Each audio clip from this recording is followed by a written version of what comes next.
Hi, welcome to the show.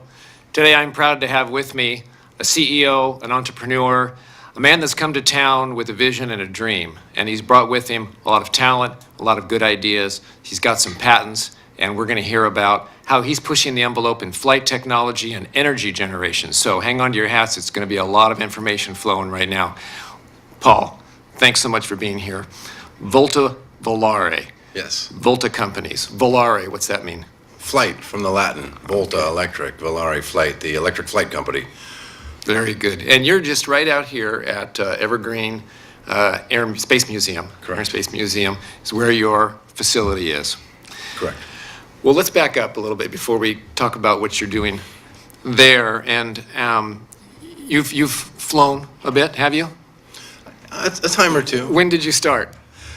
I'll never, ever forget it. 12 years old on the farm in Minnesota. In sixth grade. Yeah, I was a little guy. My grandfather had a Piper Cub on the farm in Minnesota, and he gave me my first flight, sitting on Minneapolis-St. Paul phone books to see around the instrument cluster and over the around the compass.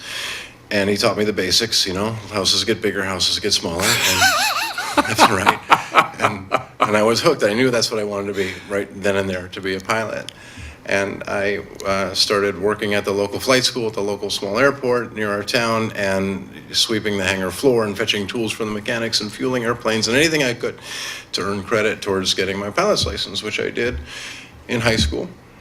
Thanks to the mentorship of some of our teachers and local leaders, they encouraged me to get a pilot's license and then apply to university, which is something nobody in my family had yet done. And that gave me the opportunity, that pilot's license and inspiration. And I applied to university, which was unheard of, and an Air Force ROTC scholarship, which enabled me to go to university in the first place. Without that experience, without that inspiration, I don't know what I'd be doing today. I'd probably be on a farm in Minnesota. But thanks to those people at an early stage in my life, I got the bug and I was able to pursue it. And I went on to fly the F-16 in the Air Force. And I've flown and built and raced and designed and crashed hundreds of different airplanes. And that's been my passion ever since. Wow. You bring a lot to it. We could spend hours talking flight stories. Yeah. I do want to talk about the entrepreneur aspect of your pushing this envelope of flight technology and energy generation. So you've come to town. How'd you get to McMinnville? I've been living in Portland, where we raised our sons, for 20 years now. And I was lucky enough to have a career through the late 90s and early 2000s and in the high-tech space. And I was able to put together a couple of nickels, which has enabled me to pursue my dreams and do what I think is important, and call it early retirement, and become an entrepreneur in technology and apply technology to things that I think are important. So about a year ago, I moved our R&D and prototype shop out to McMinnville Airport, specifically in the Evergreen Air and Space Museum. And we're still looking to build a factory at McMinnville Airport and acquire some property there and move our plant from Florida. We have a factory in a little town called Sebastian, Florida, where we actually make our airplanes. And our battery systems, motor systems, generators, the technology that makes it electric and hybrid electric is all done here. Now, you've brought some pictures of some of those planes, right? Maybe we should start into a slide here? Sure. That big smile on my face is because that was the ending of the first test flight of a prototype hybrid electric drivetrain that we put in one of our first prototype airplanes. I don't know if it was happiness or just relief to be on the ground in one piece, but that's what started it all. In 2011, we acquired this company in Florida that was making that airframe, because I had the crazy idea to transition aviation, the industry, general aviation, small single-engine airplanes, into the 21st century. So I started a company called Volta Volare, the electric flight company, and we started off making motors, battery packs, battery management systems, generators for hybrid drivetrain for light aircraft, ultralights. What's on the next slide, Paul? Let's see. That is one of our prototype airplanes, a four-passenger, all carbon fiber composite, hybrid electric airplane. So you brought an airframe that was in production, but it was avgas Correct. powered. It was originally designed around a Continental six-cylinder gas engine, high-performance airplane, fantastic airplane. Nothing wrong with it. It was a great airplane, but it was using mid-20th century technology. And it was my vision and my belief, and now there are a few others that share that belief in this, what we call the aviation industry, electric vehicle aviation, that the time has come, like we've seen in the automotive sector, to transition power plants, hybrid electric and electric power plants, into these platforms. Now, 10 years ago, when you saw your first electric car, you probably said, that's crazy, it'll never catch on. Mm-hmm. The same thing is happening now in the aviation industry, but I'm convinced that 10 years from now, you won't be, any airport you go to, when you see students getting their pilot's licenses and trainers and small single engine airplanes like this, they'll all be electric. Let's go to the next slide. And you're, One of our early test flights. all right. What's next, Paul? Let's see. This, gentlemen, is where we derive a lot of our inspiration. I draw a lot from that image. Everybody knows who the Wright brothers are, and that they flew their first heavier than air aircraft in December 17th, 1903. The Wright brothers built the airplane. The Wright brothers went through all the trials and tribulations and built the airframe. But who really made it happen, most people don't know. It's this guy. His name is Charlie Taylor. Charles Taylor was a mechanic in Dayton, Ohio, near the Wright brothers' bicycle shop, who they tasked with making their first engine. They had a problem. They had to make an engine that was light enough and had enough power density. They needed at least 12 horsepower. Next slide, please. That's the very first aircraft engine, built in 1903 by Charlie Taylor, the world's first aluminum block engine. And that's what enabled it. That's what made aviation what it is today. That's what made the big leap, really. The Wright brothers were the airplane designers and the pilots and the entrepreneurs behind it, but it was Charlie Taylor and materials science, the ability and the courage to work with something that nobody understood, aluminum. That was the world's first aluminum block engine. That's what made aviation the big breakthrough. And that's what we do today. 115 years later, we're in the business of making motors lighter, making batteries lighter. The transition is happening now in the aviation sector worldwide. Aircraft manufacturers from, you name it, even Airbus is getting into this business. We done with that slide section? Or let's come back, Paul. Go ahead. That's our factory in Florida, where we do the installation, perform the installation of our motor systems and battery packs and so on and so on. And we kept the facility in Florida because the trained personnel are there and they're good at making these airframes. Up here in the Portland area, part of the reason why we're here in the first place, and I believe McMinnville is a great place for it, is there's a deep, deep talent pool of technicians and entrepreneurs and technologists in the electric vehicle space. Because at the end of the day, we're an electric vehicle manufacturer. It just happens to have wings. And in Portland and the Pacific Northwest, it's almost the epicenter, the center of gravity of electric vehicle technology companies. There are all kinds of very, very smart people in this neighborhood in electric vehicles. So I think we're done with the pictures for now. Well, there's one more, okay. And this is that same one that we saw up in flight. That's a later Okay. version. And what's next? Let's see. That's just another one in flight. We can keep it up if you like. All right. Well, let's come back to us, Paul. There we go. So you said, okay, we've got this old technology in airplanes.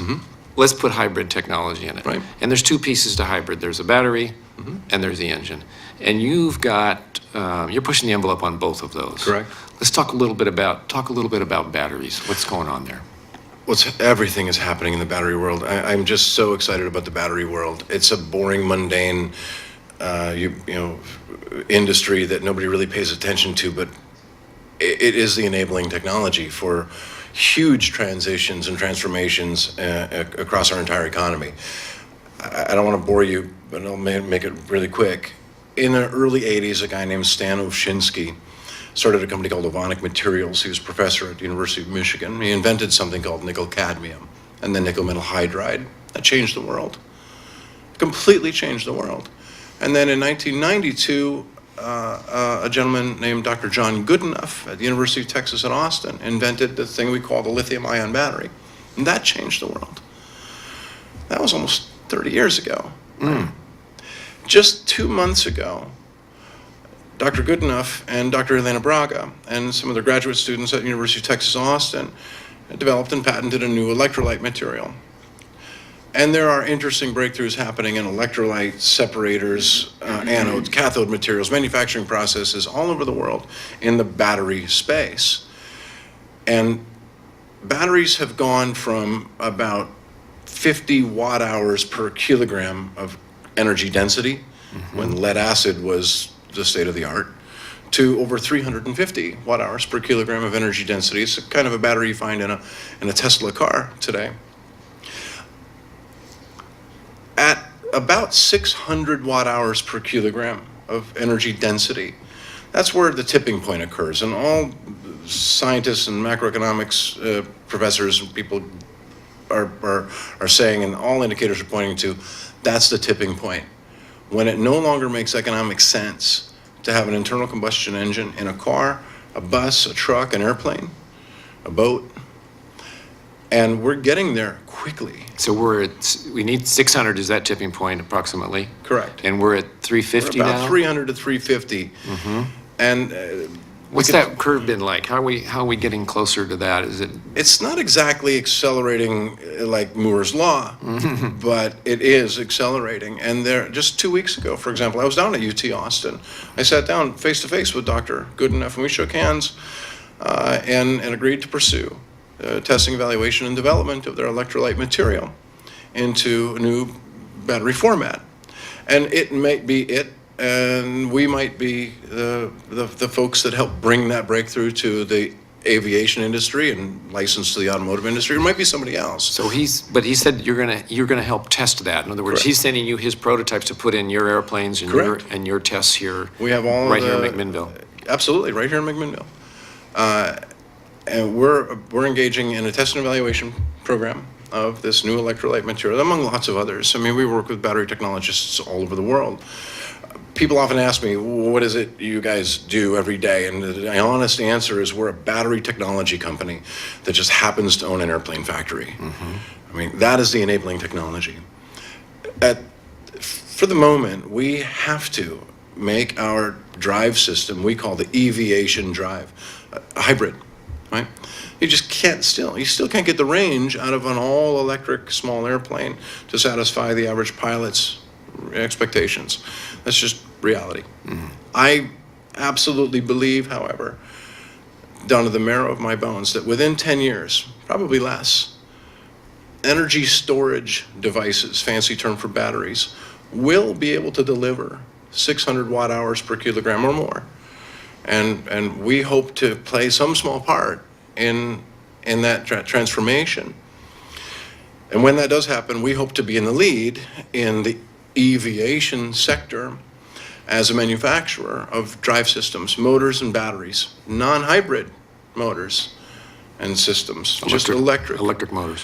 And the way that engines from Lycoming, Continental, Pratt & Whitney, Garrett, and so on have been integrated into aircraft for over 50 years works. I mean, there's nothing wrong with them, but we can do better.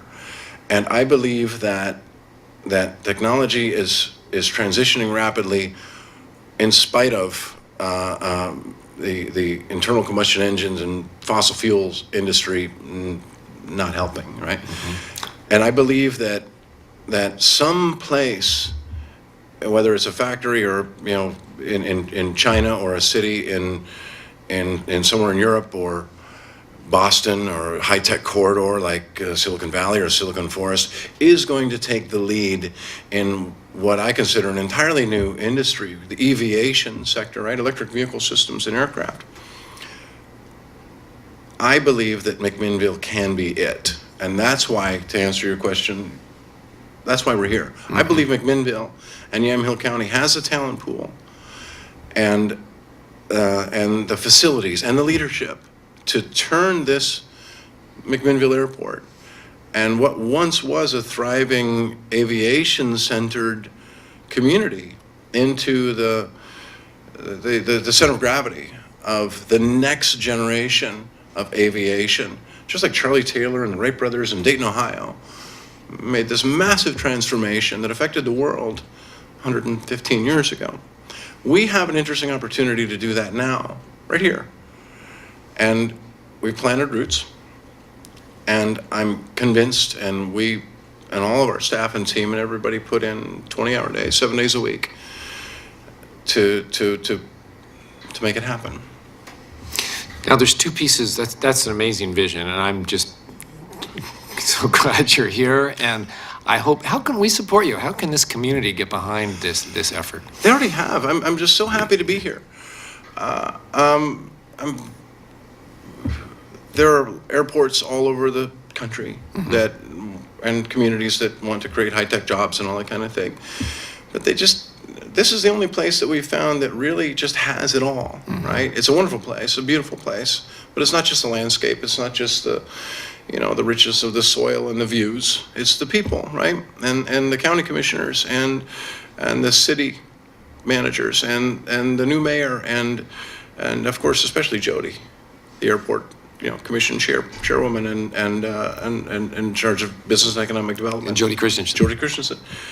She and those leaders have gone way out of their way without financially supporting us. We're not here for tax breaks or anything like that, but just convinced us that this community has what it takes, and they will pull out all the stops in helping smooth our landing and growing roots and growing here. And they have, and it's not just that, but it's the next generation too that I'm pretty jazzed up about. Part of the reason that we're here, a large part of the reason, quite frankly, is the McMinnville School District's ESA program, Engineering and Aerospace Science Academy. Several years ago, Del Smith of Evergreen sponsored and supported the McMinnville School District and entered into a partnership with Dr. Russell, the school superintendent and the school principal, to create an Engineering and Aerospace Science Academy in the Evergreen Museum. They now have over 120 STEM students, brilliant, bright young men and women that are all way ahead of the curve. Many of them go off to intern with NASA and SpaceX, and they've planted the seeds and given them a launch pad to do great things. I've never found that in any other community. The commitment, the investment in the next generation of smart people. And I often say it is a wonderful time to be young and smart. There's so many interesting things happening in technology, whether it's batteries or propulsion systems or renewable energy generation. This next generation of young people are going to see and be able to do things that I couldn't ever even imagined.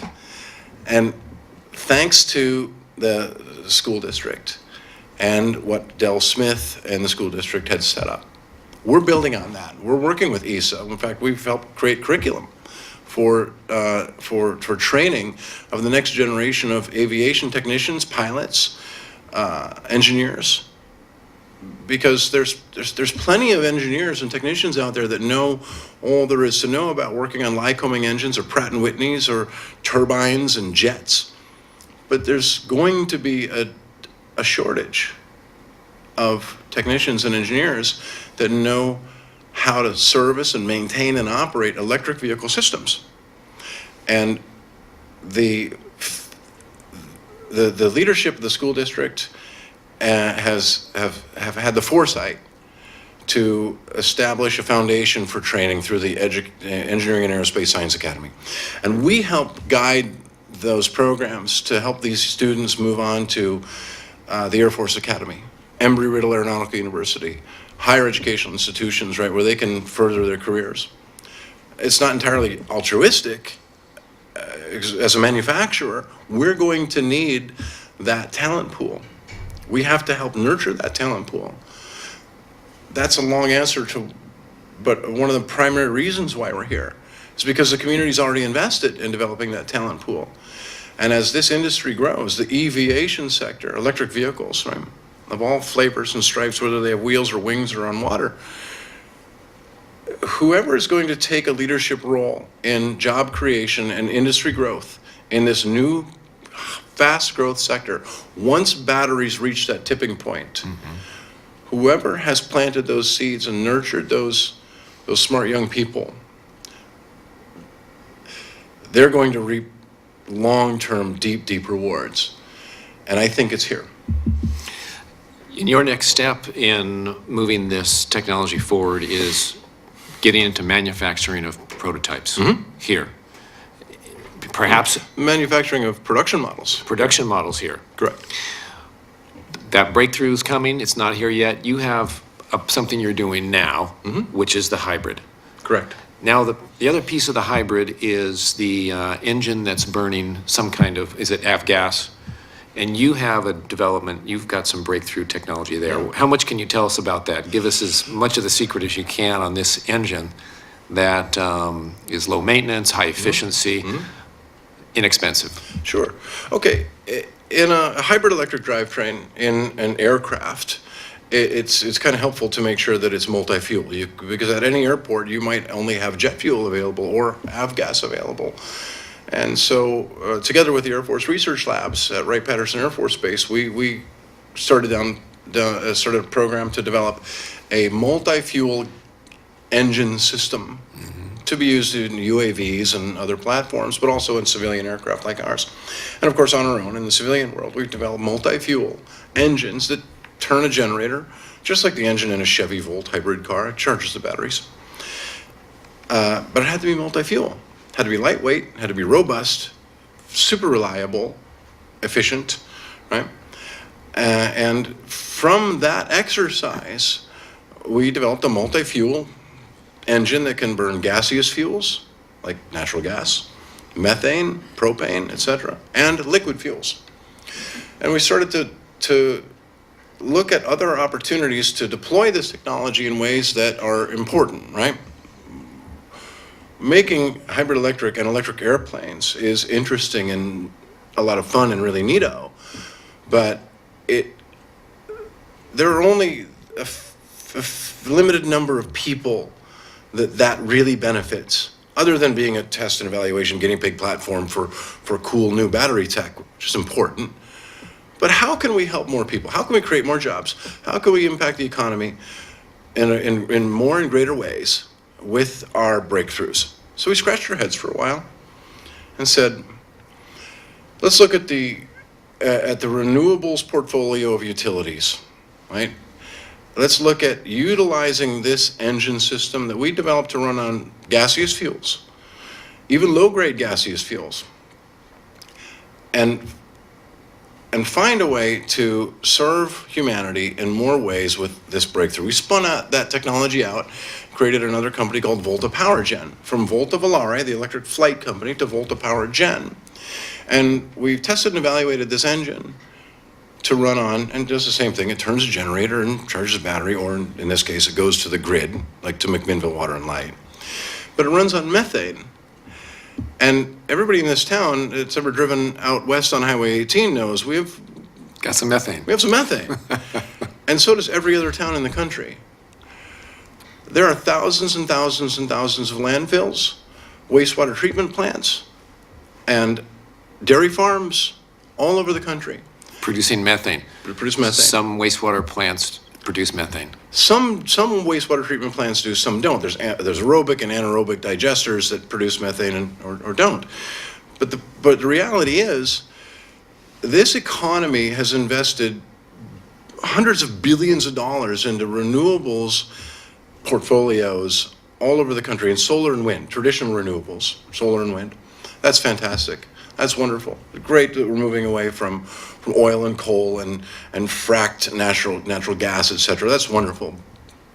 But the problem with solar and wind is it's intermittent. The sun sets, clouds flow over, solar farms, the wind dies down or speeds up, and that sends ripples through the grid, and it's really challenging and really expensive for a utility to deal with that intermittency. So they're always looking for ways to add stability to the grid.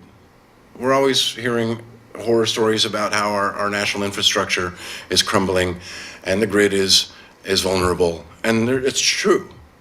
So how do we add more renewables to the grid without adding intermittency and potentially causing more damage to the grid and actually making it more expensive in aggregate? The only way to do that is through using biogas, right? Landfill gas, wastewater treatment gas, dairy farms gas, because it's consistent. It's 24/7 gas is being produced. You could drive by the Riverbend landfill in the middle of the day or the middle of the night, any month of the year, and it's still producing methane. Now, they have some generators out there now, They do. and you've got a better mousetrap. We do. Tell us about it. We had to develop our multi-fuel engine, our gaseous fuel burning engine, not liquid fuel, but gaseous fuel burning engine, to be super reliable, lightweight, super efficient, and cheap, right? And small. It had to be really small. And what we have out there are large, Massive. expensive, Hard to maintain. the maintenance. Yeah. And to buy, they're $1 million. They're $1 million plus several hundreds of thousands of dollars a year to maintain, and they work.